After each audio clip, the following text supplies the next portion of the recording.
Hello, everyone. Welcome to Far From Just Words. Today, we are going to talk about the coup d'etats in Africa. Let's try to um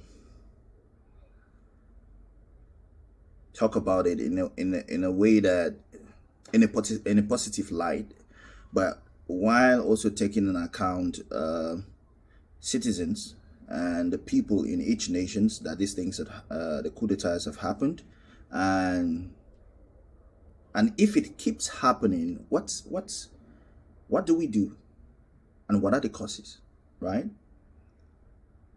We love a revolution. We love the fact that um, um, the army, the soldiers are trying to bring a change. We are tired of the rhetoric that Africa is poor. We don't have anything.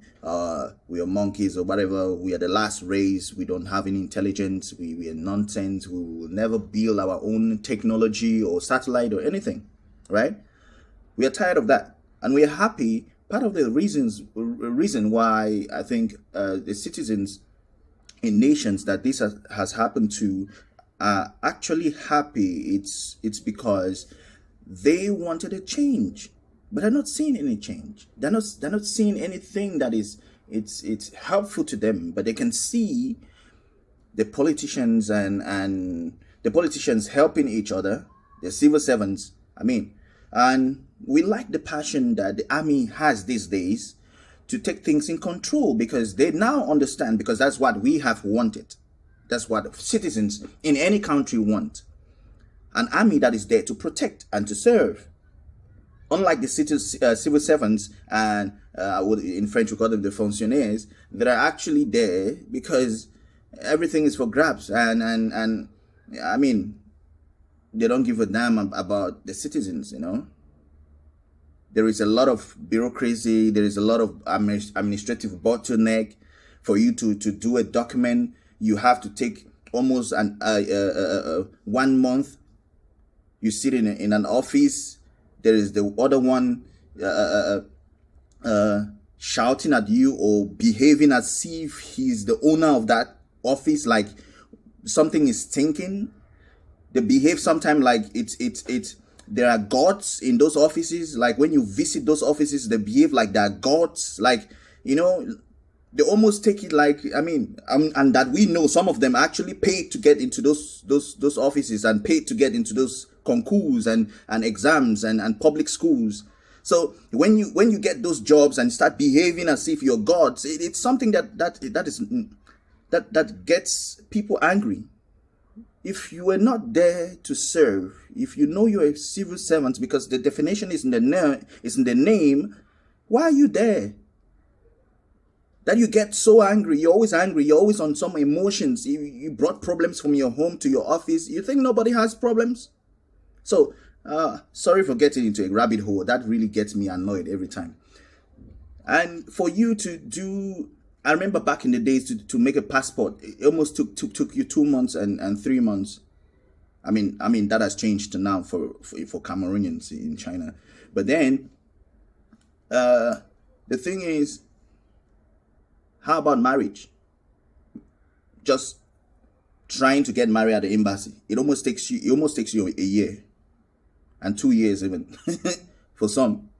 So many things takes too much time. Everything is almost like you have to do a meeting. You have to make a meeting for something to happen. How about Cameroon? We are just talking about outside here. So how about the people actually staying in the country? If they have to do something, they have to bribe somebody to make it easy. They have to bribe somebody to for it to go as planned. If not, they're going to have delays. Why? So all these things are the things that gets anybody riled up, and with time we do accept when we get to the stage where we have coup d'etats. So citizens become happy for something that shouldn't be regarded in that manner, right? And if the military to this extent have decided to do these things in this manner, we also have to understand that it means something.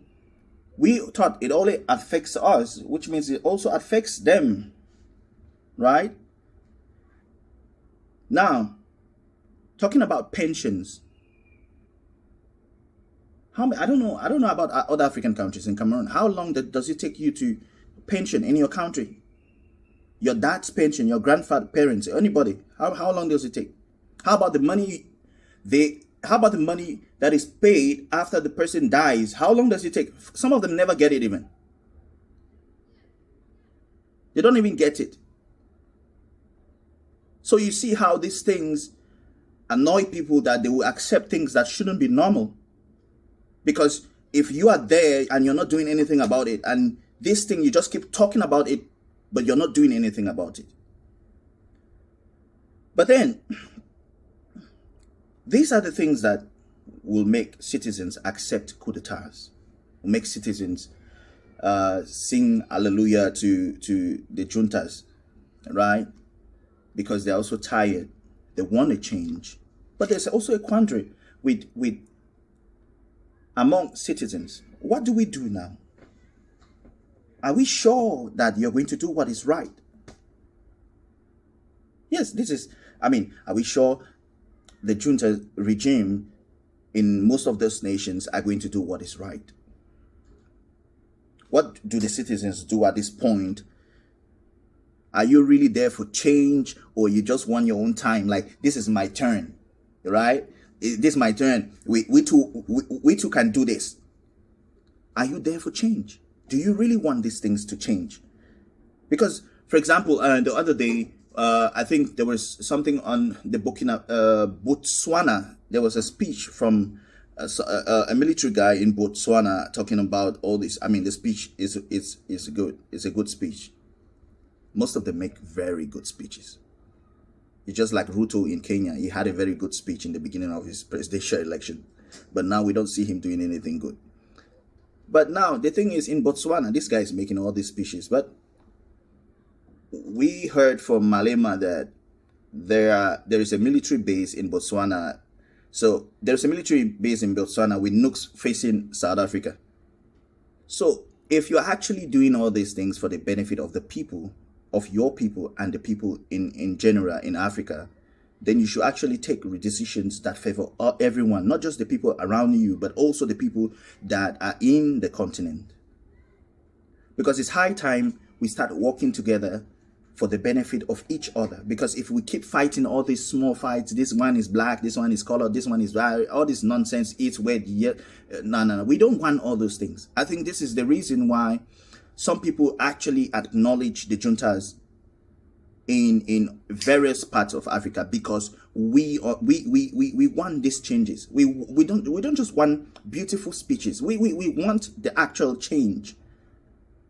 There is because you see, for example, and when we say this is not the norm, it's because we have seen what the military regime has been. If you've read history and see what happened in Nigeria, right? It wasn't good, right? Up to date, I think just a year back or 2 years back, in Nigeria, history has been banned.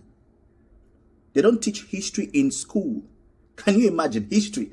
One of the most important subjects in a continent like Africa, that we shouldn't forget our history. They banned history in one of the most popular countries in Africa.